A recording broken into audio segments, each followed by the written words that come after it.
express. It's awesome. I think it's so impressive, man.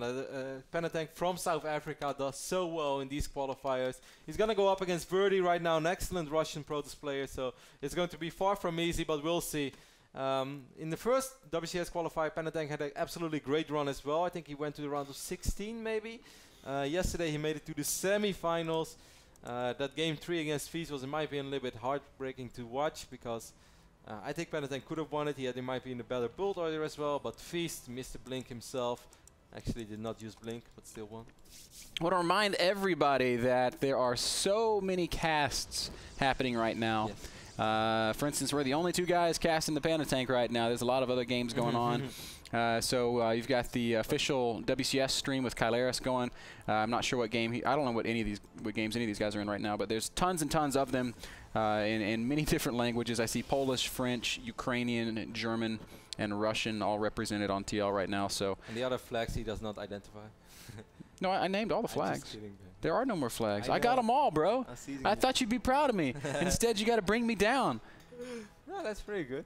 That's pretty good. You learned. After it's so sad. I'm so sad right now. This is like my crowning achievement as an American. Whatever, my crowning achievement as European was knowing all the states. I know all the Can you name them all? From the top of my head? Yeah. I could try. I don't think so. You don't think so? How much do you want to bet? Well, see, I used to be able to do them all, but I could only do them in alphabetical order, and then I would lose track halfway through. I wouldn't do it in alphabetical order. I would just picture the map of the US and then just do it from the right top side. Like fill it in? And then, yeah, that's the way I would do it. But I mean, maybe we should do it in a break. Maybe this is a contest for another time, like a segment. No, we can do it in the break. Because we have probably lots of downtime in between game 1 and 2. But like, you can't actually have a map in front of you. No, I won't look at the map in front of me. Okay. All right, we'll try this in the break. See if you can name all 50 states. I'll be very impressed. But I mean, someone has to keep count, though. Yeah, I'll keep count. Okay, cool. I think I can do it. I'm pretty sure I can do it. I'll write them down as you go. All right. Here we go. PandaTank is our South African player spawning in the right top side, representing Cooler Master as well, having a private sponsorship, which is really awesome. Hopefully we're going to see him at least attend maybe a DreamHack or maybe one of the IEMs later this year. He is surprisingly good, guys. Of course, it is hard for him to travel, but whenever he does travel, he often has good runs. Ilyas Saturi, the man who's in this building, can talk all about it, because PandaTank actually played at ESWC. And even though back then some people said he was awful, they've just never really watched him play. PandaTank is really quite good. He took a map of Stefano in the quarterfinals, and even game number 3, which they played on Cloud Kingdom, if I recall correctly, was pretty damn close. So really, do not underestimate this guy. It is so awesome that he's doing so well playing from South Africa. I am a big baby when it comes to latency. If I don't have perfect ping, it's like, oh my god, this is unplayable. Man, he doesn't know any better, I would say, until he came to California. He's like, ladder is so nice. Yeah. I have like no latency. Of course, right now he's going to have a little bit of lag, but we'll see how he does. Yesterday he came extremely close, and hopefully today we're going to see another legendary run of the PandaTank. Yeah, I hope so too, man. I would love to see PandaTank qualify. So many guys that have lived with us are playing in this qualifier. Yeah. Beastie has been with us. Fuser has been with us. PandaTank has been with us. Defects is also in the grid. He's been with us. And I can't think of any others off the top of my head that are playing in the European qualifier. Johan? That's probably all. Yeah, Johan was with us, and he was just eliminated by X-Lord. So X-Lord is good as well, man. Like X-Lord, in the start, everyone just saw him as a troll in the Starcraft II scene, but he still is that. He's still a troll, but he's also a pretty damn good troll. Not just in trolling, but also in playing StarCraft. He's a bad troll. He's a terrible troll. No, I'll never forget X-Lord. Are playing this so far, man. Let's focus on the game a little bit, because there's a lot of stuff happening without anything actually happening, but both players are being super active on the map, scouting around, making sure nothing... I wonder if we already saw that. The remains of that pylon going down. Seems like PandaTank wants to put on some serious pressure, though. This is some 3-gate opening with Mothership Core. That pylon got cancelled is a little bit unfortunate, because he does want it at offensive warping. Now I kind of wonder if he still wants to commit to this or not. As like silly as it is, it's actually a nerve-breaking moment in PvP, because you have absolutely no idea what is going to happen. Like, is he's gonna run out? Am I gonna run out? If we're both gonna run out, I want to fight on my side of the map.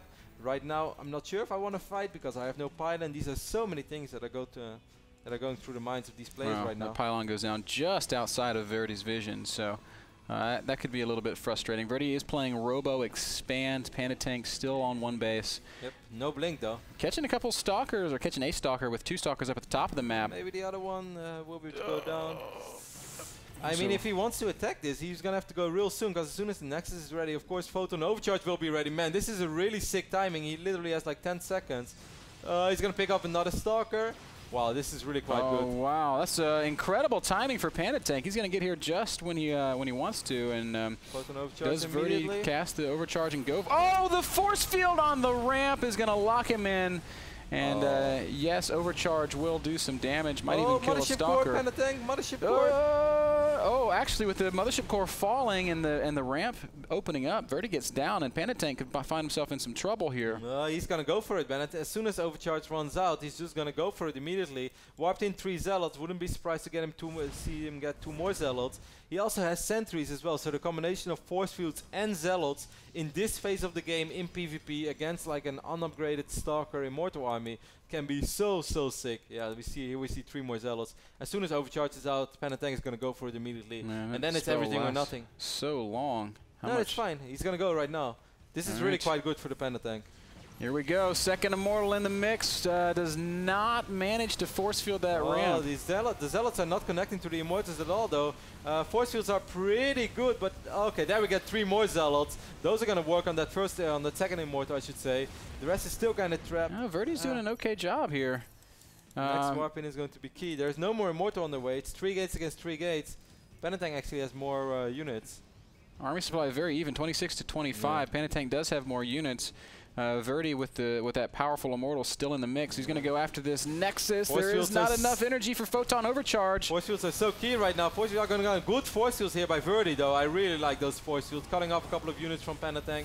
But now the Immortal gets squeezed all the way to the back. Is the Nexus going to fall? That's what I wonder about right now. He kind of has to kill it at this point. He's very committed. Verdi is doing everything he can to hold here. He's lost the mothership core. Sentries. Well, this is such a nail-biting fight. It's so extremely close. Sentries barely hanging on. That mothership. Second Immortal is about to pop. That he has to focus the Nexus like right here and right now. Maybe drop another force field on the ramp. Oh, he's not going to get it, man. That Immortal's going to come down, and now PandaTank forced to warp in Zealots once more, but I don't think it's going to be enough. Yeah, he doesn't have too many force fields anymore either.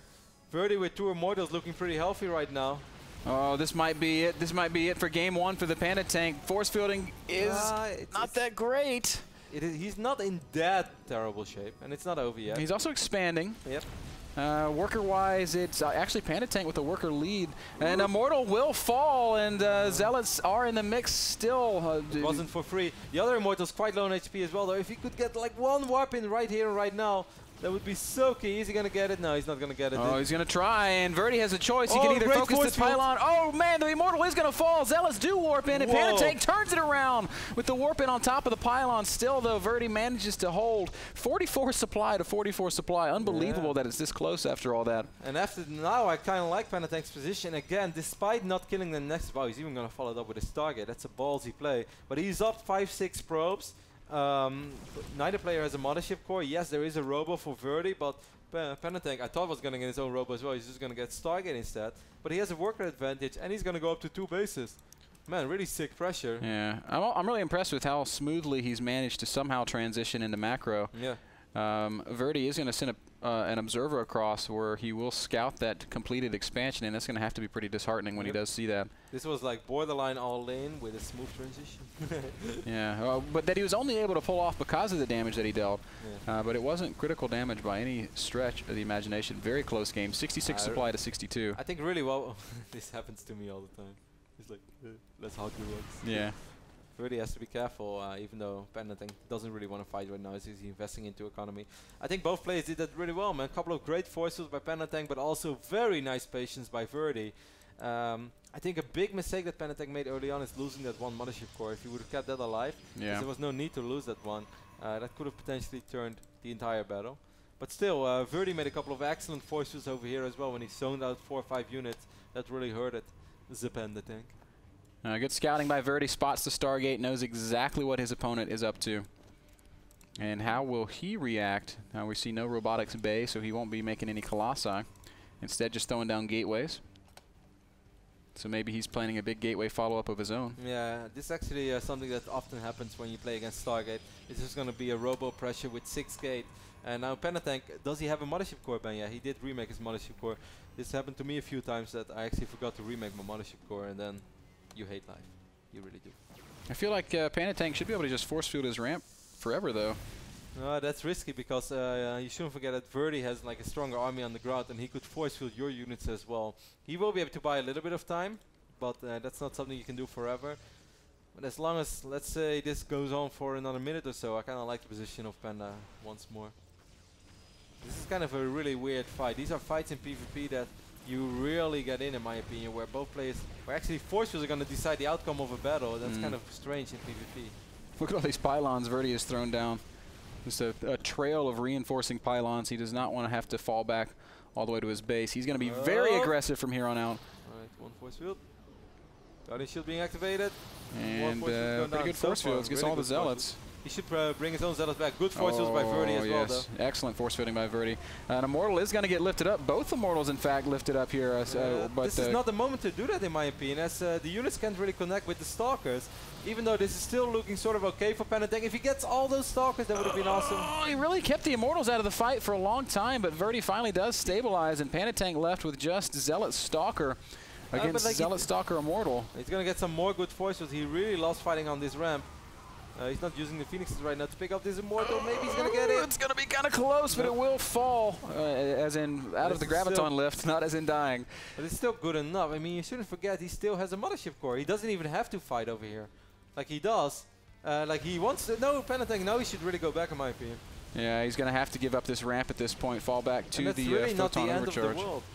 He's going to pick up one more Immortal. That's a nice little pickup. Wow, great force fields, actually. Yeah, really excellent force fielding. Verdi still pouring on the pressure, though, supply-wise. So close, still 72 to 67.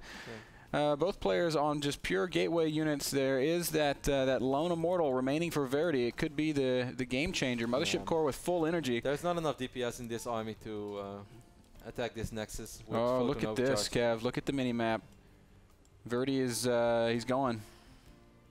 Bring the probes. I think that he loses more minerals with those probes traveling the map that he would have gone otherwise. I think it would have made more sense to just walk in units. That's the first Photon Overcharge, but I think we have 2 of them. I don't think that Verdi is going to be able to pull this one off, man. It's going to be a real tough attack to make work. PandaTank continuing to produce Phoenixes, wants to lift important units. Yeah. Here come the probes. Photon Overcharge still spinning away. PandaTank bringing probes of his own down.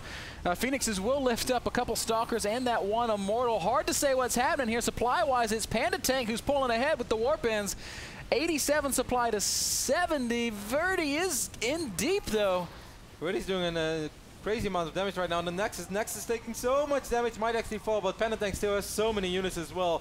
I think PandaTank will be fine, even if he loses this Nexus. Yeah, if he loses the Nexus, how does Verdi hold the counterattack? Yeah. Nexus does go down, but 78 supply to 40. I don't think that it's going to matter. I think Verdi just got a little bit impatient there, pulled all the probes, just went for it all out. I mean, sure, if he would have backed off in that situation, he plays from an annoying point, because he plays from a situation where he has Robo against Stargate and he doesn't have a Twilight Console, which is really frustrating. We saw it in the previous map, Neo Angel against Acro. That is a hard position to play from, but it wouldn't have been the end of the world. It is just so hard to make pushes like this against Photon Overcharge. And I was even surprised at the amount of time that PandaTank fought at this ramp. It's really hard to execute those fights, in my opinion, from either side, whether you're attacking or defending. This force field's just crazy. All right, PandaTank is going to come knocking at Verdi's front now, and he might be able to pick off this Nexus, sort of returning the favor. There's no Mothership Core for Verdi. No, there's actually nothing for Verdi. He's just stuck back there getting force fielded in, and PandaTank's just going to content himself to picking off that Nexus and then leaving. I find PandaTank's strategy very nice in this game. I find without Scout doing gate units first. This is very nice strategy. Verdi does not seem happy. No. And then Stargate Expo. And still knowing nothing. you know Verdi is not happy right now. You know nothing. No things. Good force field. Oh. I imagine if you, what would have made if you oh, PandaTank. And split push, man. Stalkers on Naga on top is very nice. I think Verdi is just a very nice. He's like so impressed. Seems the most experienced player in the world. GG. GG. But that's just game 1, right? That's just game 1.